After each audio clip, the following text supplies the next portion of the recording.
Well, a couple points on, I think it's horrifying to see any human being executed before the entire world because of social media. It was a particularly difficult week this week in the White House and in Washington because Charlie Kirk wasn't just someone who supported the president. He wasn't just someone that we were aware of.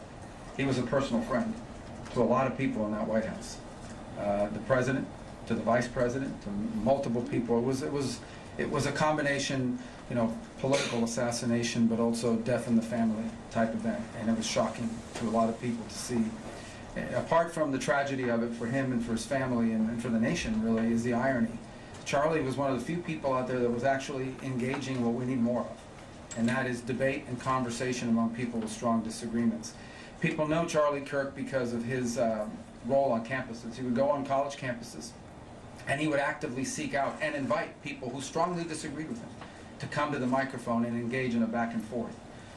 The alternative to the back and forth is to just attack each other. It's very easy to just do podcasts and just do interviews and give speeches where you attack the other side. It's much harder to engage people whose views are diametrically opposed to yours and engage them in a debate.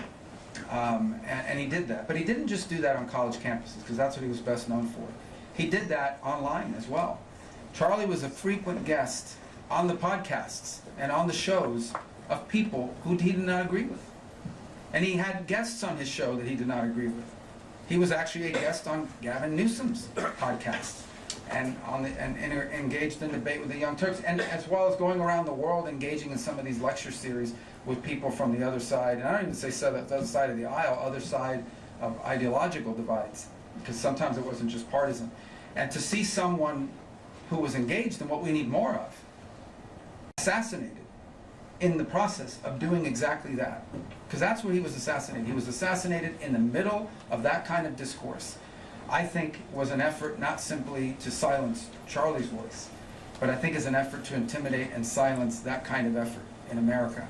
And I think for the world to engage in that kind of discourse with people you disagree with. And once a society loses the ability of people with strong disagreements to engage in discourse, then the only option you're left with is either silence or violence, neither one of which is acceptable. Both are very destructive.